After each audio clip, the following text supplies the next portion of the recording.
La parole du Seigneur me fut adressée avant même de te façonner dans le sein de ta mère. Je te connaissais. Avant que tu viennes au jour, je t'ai consacré. Je fais de toi un prophète pour les nations. Voilà une parole qui m'a permis de me poser la question, qui suis-je? Je suis né d'une famille de 8 enfants. Les parents étaient armateurs dans le nord du Sri Lanka, qu'on appelle Jaffna, la ville, là où il y a beaucoup de Tamouls. Je suis né au Sri Lanka.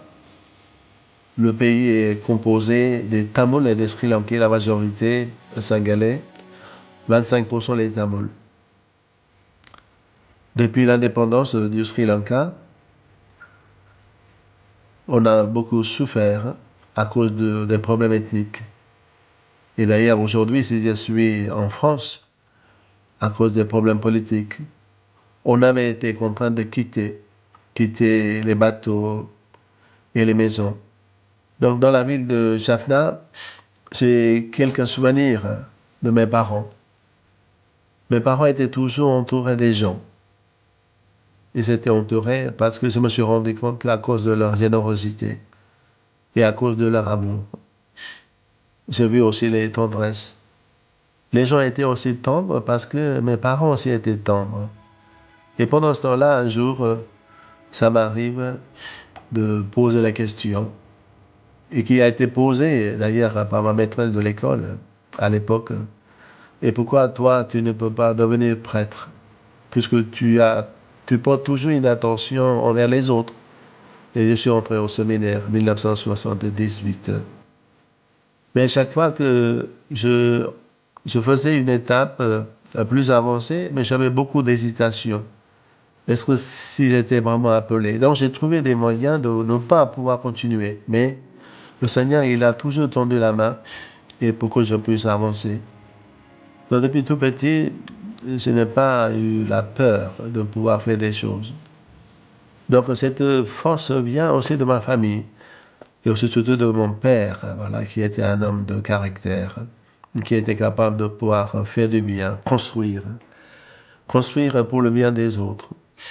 Et tout autour de lui, pas simplement il a construit les bienveillances dans sa propre famille avec ses enfants, mais aussi pour les membres de sa famille.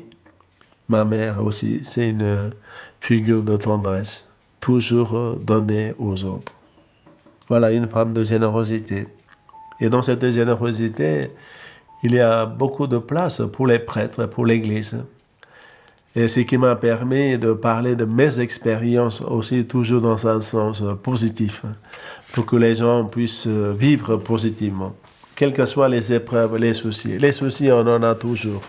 Quand j'étais tout petit, j'avais l'âge de 7 ans. Et je me souviens toujours, j'étais à côté de ma mère. Ma mère, elle pleure. Elle était au bord du Nil parce qu'elle avait déjà su que son enfant était noyé avec les autres pèlerins.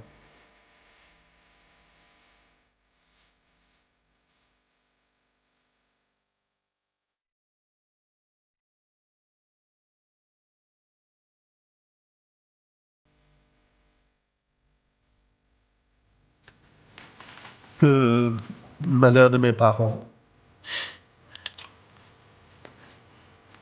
d'avoir perdu leur fils.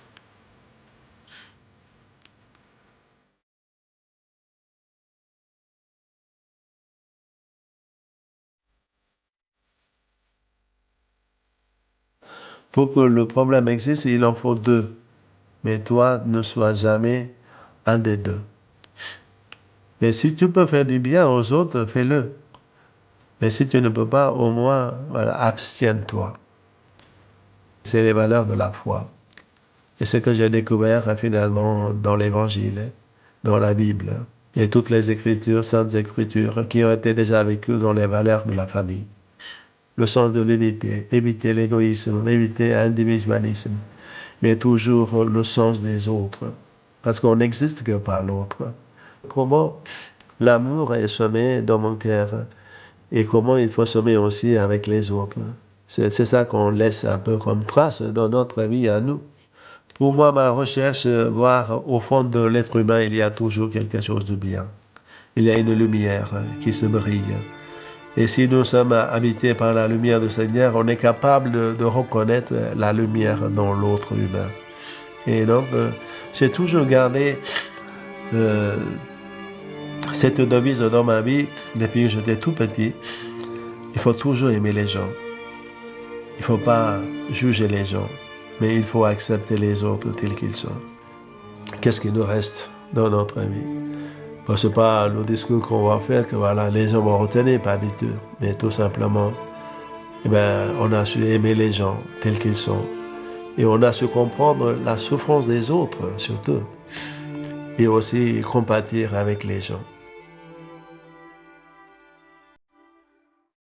Qu'est-ce que j'ai fait pendant 25 ans? Est-ce que mon amour était puissant?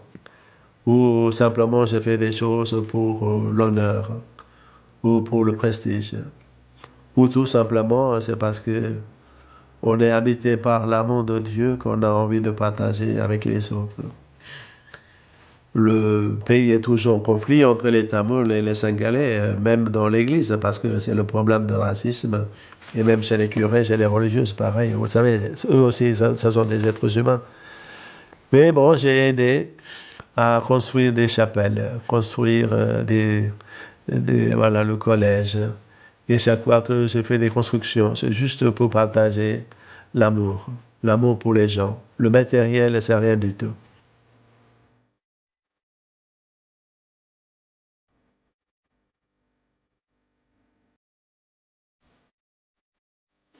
Et puis aussi, on arrive avec Tsunami, que vous avez tous entendu parler.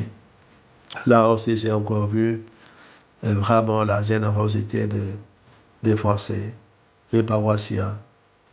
Ça, vraiment une sacrée découverte pour voir aussi comment l'homme était capable de déployer sa générosité intérieure, voilà, aux besoins des autres. J'ai toujours créé le lien avec les gens, nous donner une amitié, et dans laquelle chacun pourrait se trouver tel qu'il est, puisqu'il n'y a pas de jugement. Il n'y a que l'amour, la tendresse, la compréhension, la compassion. C'est pas l'argent qui va nous donner la valeur. Ce qui nous donne la valeur, c'est vraiment la simplicité, d'accepter soi-même, voilà, tel que nous sommes. Bâtir et planter, bâtir et planter, mais tout ne se fait que par amour. On peut tout bâtir par amour. On peut tout planter. Mais quand il n'y a pas d'amour, on détruit tout, on démolit tout. Ta croix, ça sera toujours la jalousie des autres. Voilà. C'est la jalousie qui se manifestera sous plusieurs formes dans ta vie à toi par les autres. On a beau avoir une intelligence si on n'a pas un esprit ouvert, si on n'est pas animé par l'Esprit Saint et on n'est pas capable de pouvoir rendre les autres heureux. Et là, on s'aperçoit que vraiment, les gens ne sont pas du tout vécus. Si quand on vit, ben, il y a de l'amour, la joie, la paix, la patience, il y a la bonté, la bienveillance, aussi l'humilité. Vivre en paix pour partir en paix, aussi faire vivre les autres aussi en paix, et par l'amour. Cet amour que Dieu m'a donné, et donc cette assurance, cette confiance totale, cette confiance, comme disait l'ange Gabriel à Marie, rien n'est impossible à Dieu. Et bien nous aussi, on est capable de pouvoir partager quand on est heureux. Mais il faut chercher cette joie d'abord dans le Seigneur.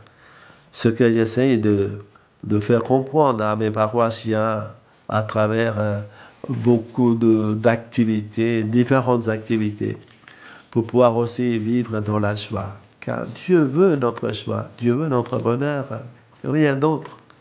Mais les soucis, on en aura toujours, mais ce qui est important de pouvoir vivre dans la joie.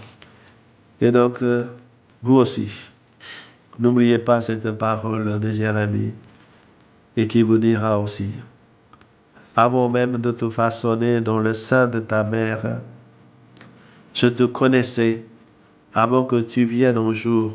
Je t'ai consacré. J'ai fait de toi un prophète pour les nations. Alors si cette parole m'a transformé, je pense que vous aussi, vous serez transformés. N'oubliez jamais que le bon Dieu nous aime.